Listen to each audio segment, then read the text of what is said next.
What's up, humans? Welcome to a new Psicoactivo. So, first of all, I would like to thank you all for helping me reach a goal that I reached yesterday. I honestly didn't think it would be this fast because when I started doing Psicoactivo, the initial thought of the experiment that I was attempting was to talk specifically about the psychedelic substance world. My goal was to do like some sort of guide for people who are new to the topic and to if they tried psychedelics or any other substance that is psychedelic, is to just let them know what I considered that I did that hurt me, and try to either help them notice that they were having potentially life-threatening activity, or if what they were doing was honest and not with a whole under a context where they want to hurt themselves in any way, right? So, because when you people who suffer of substance abuse are generally people who cannot control themselves, and they end up destroying everything around their lives. And that's something that I cannot advocate for, because although I think psychedelics are one of the most incredible discoveries in human history, I do genuinely believe that, especially in the westernized world. I am so happy that there are people like Dr. Rick Dublin or like Mr. Paul Stamets who are proponents of this. I also have to mention Dr. Bernardo Kastrup, who is also a major proponent of psychedelics, because I believe that they are the way, or one of the ways in which we as humanity are going to be able to coexist better with each other. And I say this fully knowing that there are people out there who are very religious and have the same feeling towards religion, that religion is the medicine of the world and that it has the power to bring us all together. But if religion has proven something over 2,000 years, is that it's anything but coexistent. Other religions generally don't accept other religions. And there's been this war going on for millennia between different philosophies and different doctrines. And I think that that's the difference that religions have with the psychedelic world. Because psychedelics are the same.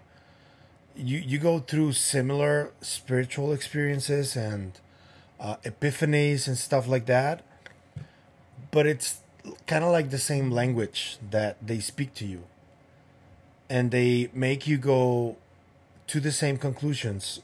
Granted, they're not for everybody. They're definitely not for everybody, especially for people who are under 25 years old or so. That's something that I've advocated forever, since I started the channel. Psychedelics need to be taken responsibly, and they need to be taken seriously.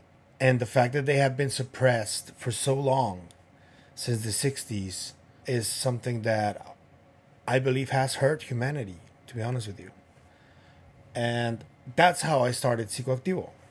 But as you may already know, psychedelics are a major proponent of the development of human consciousness, because it's a psychedelic substance. So it opens doors of perception, right?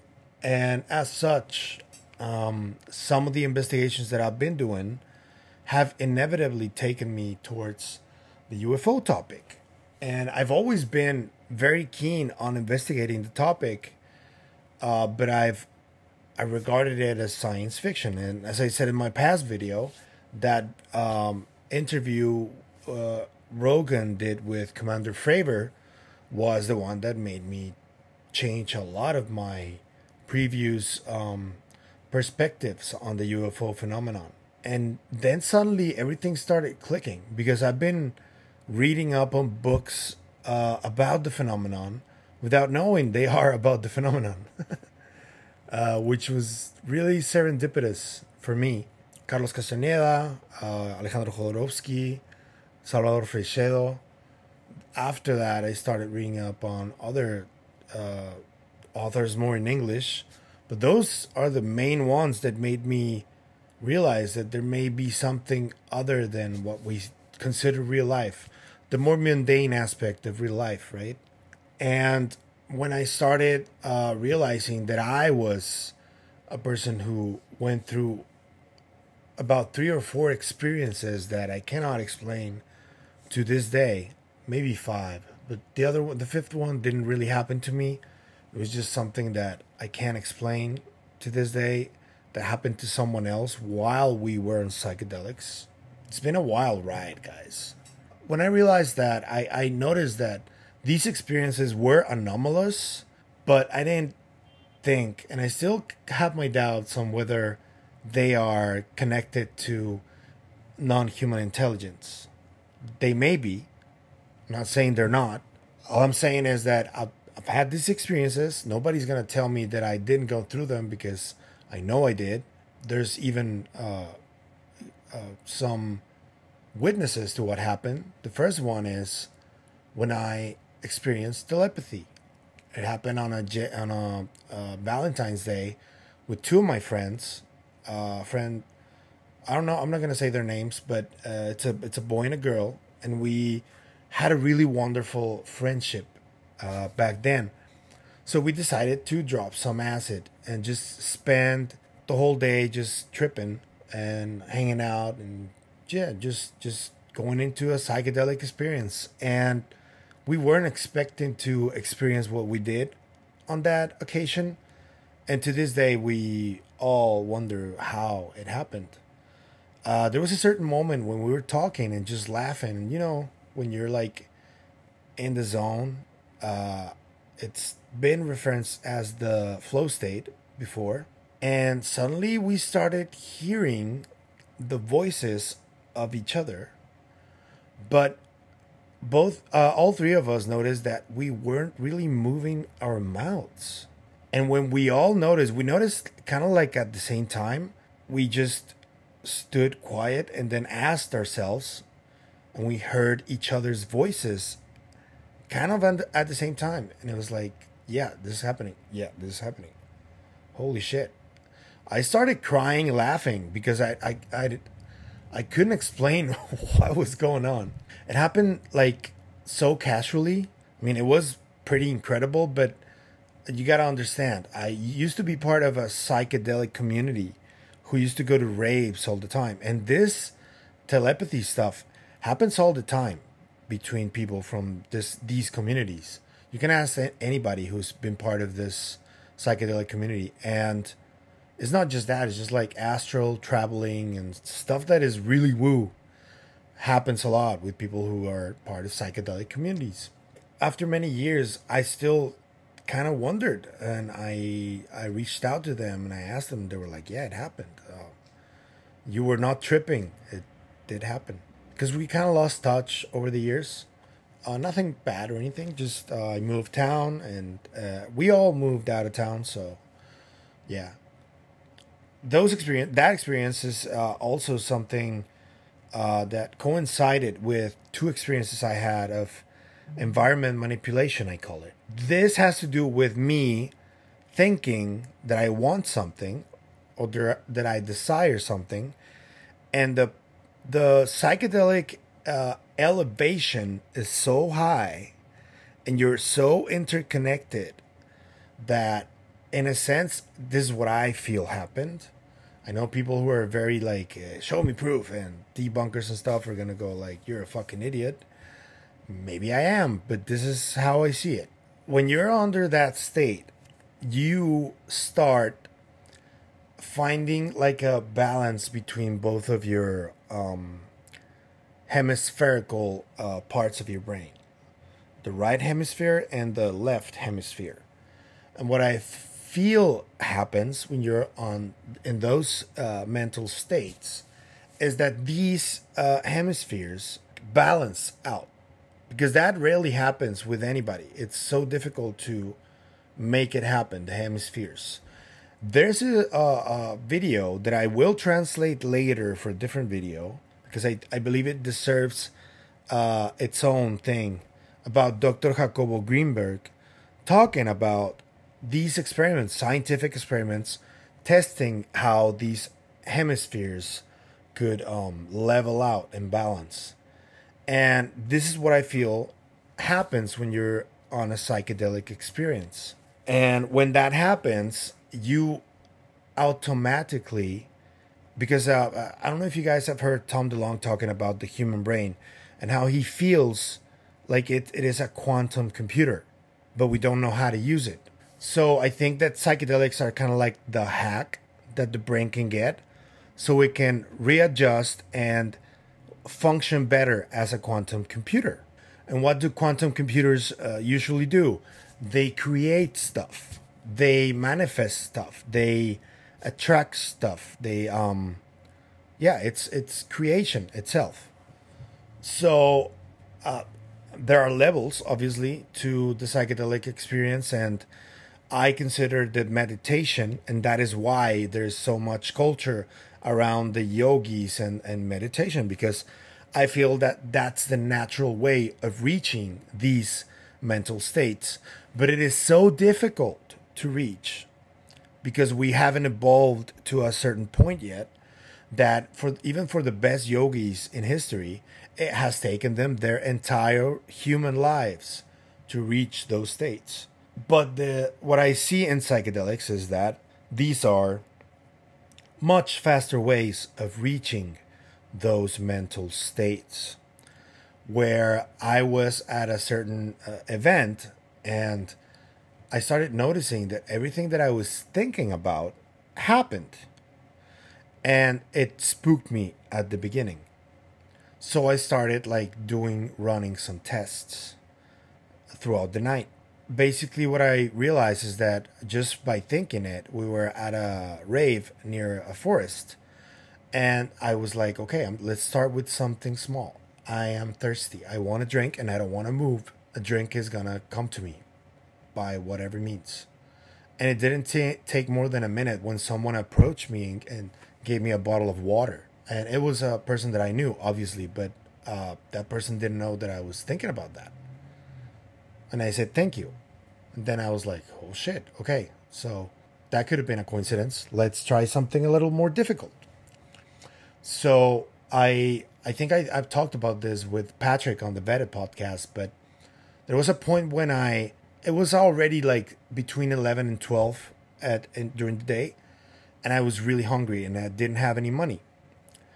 Because raves are like that. When their sun is out already, you generally don't have much money left because you've already drank or beer or, whatever. I was really hungry and I was like, let's get weird. So they don't have this here. It's impossible for this to happen. I want some carne asada. And guys, it took like half an hour, 40 minutes, but I shit you not. I just turned to the right and I saw one of my buddies who told us he was going to make it late to the event, but he didn't mention to anyone that he was gonna bring a grill and stuff for carne asada. And he brought it and he started cooking carne asada at a rave.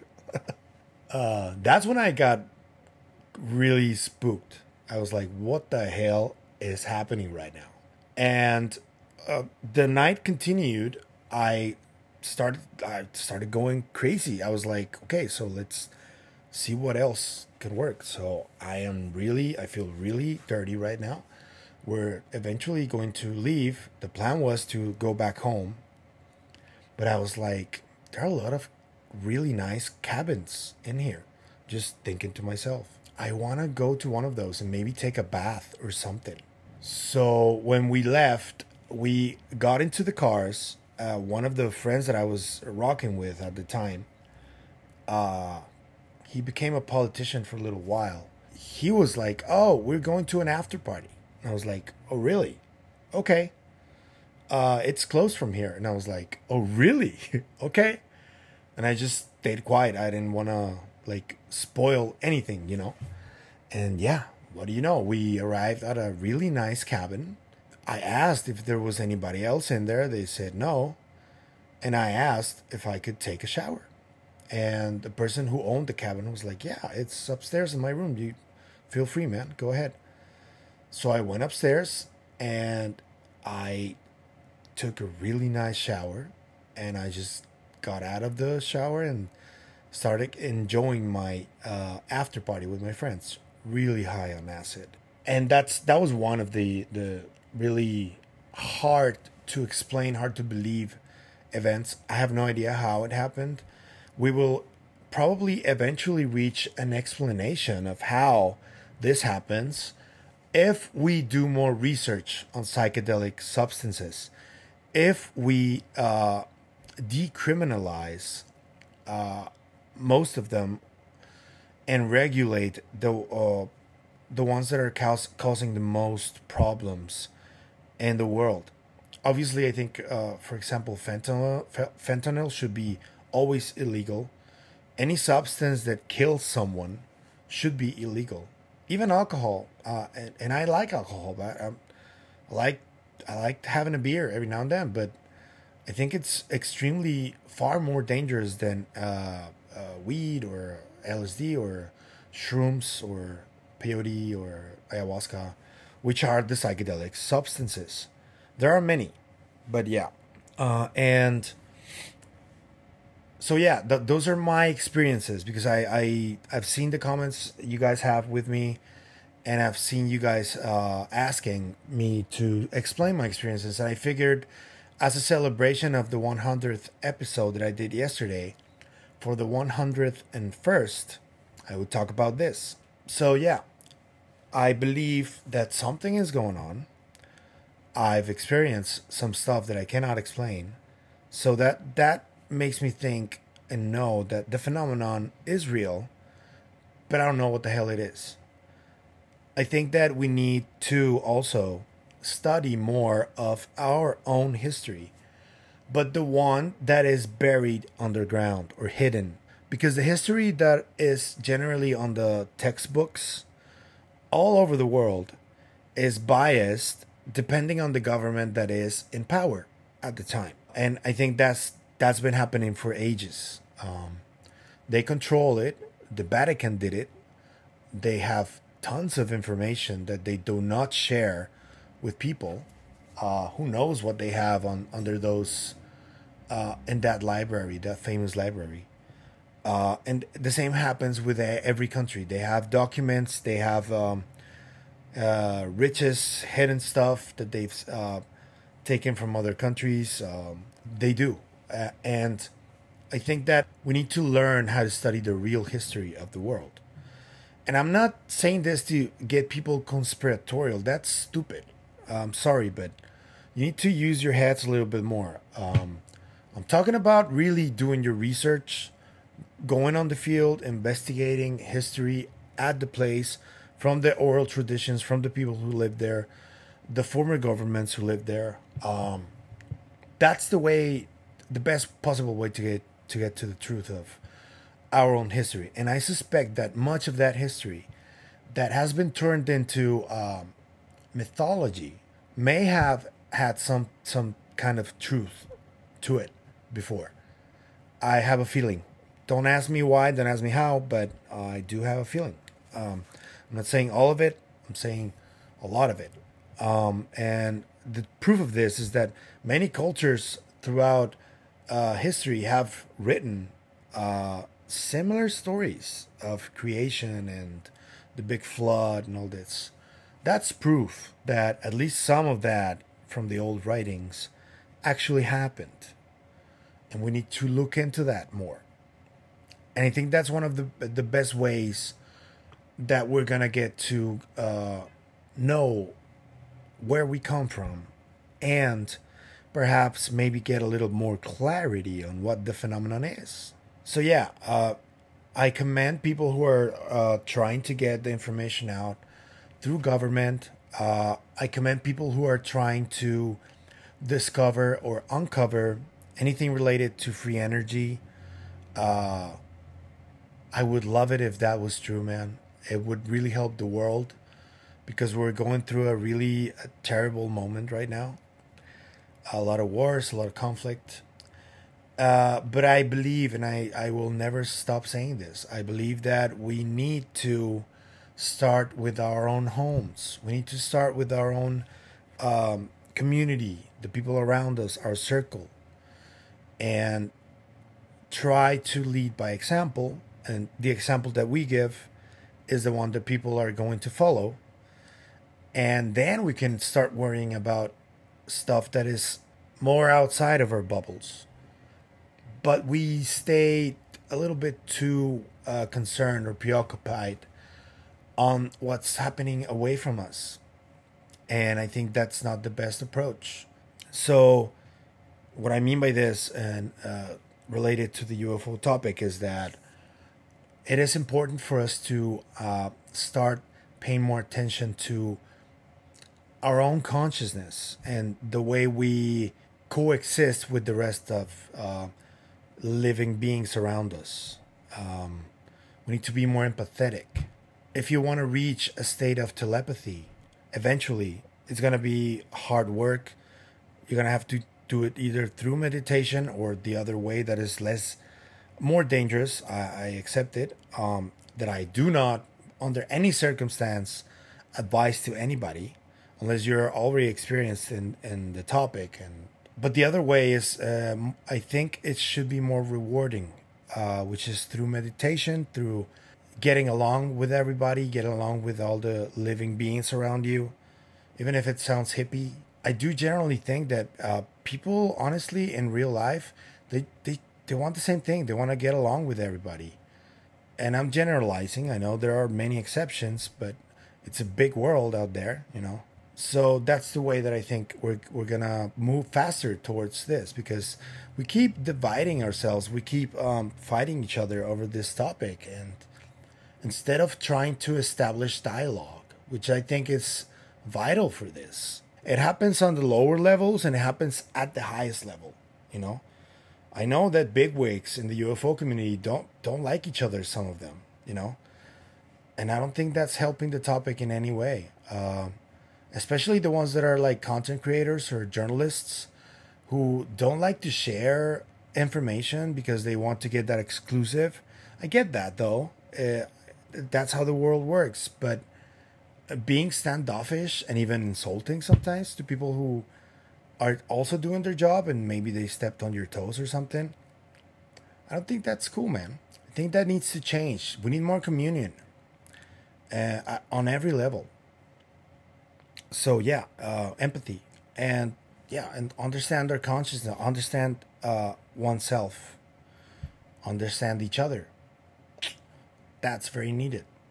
So I hope you guys stick around for the next 100 episodes. I think we're gonna get there soon because I have so many ideas for so many videos, so many topics to cover. Thank you guys for your support.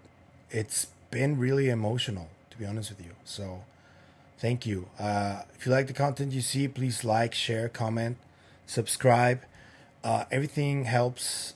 And I'm going to leave a few links in the description so you can support the channel in any other way. There's an Amazon wish list, a couple of cash links where you can donate if you want. If not, that's fine. I'm thinking about doing some t-shirts with the logo. An idea I got from my friend Johnny. Shout out Johnny. Those are gonna start rolling out later. I have a lot of designs already, ready to locked and loaded, you know. So that's gonna be exciting. And yeah, without further ado, guys, I'll see you guys tomorrow in the next video. I hope you enjoyed this one. Just my story about the experiences that I've had. And thank you for 100 episodes. Thank you for watching. I'll see you guys tomorrow. Bye.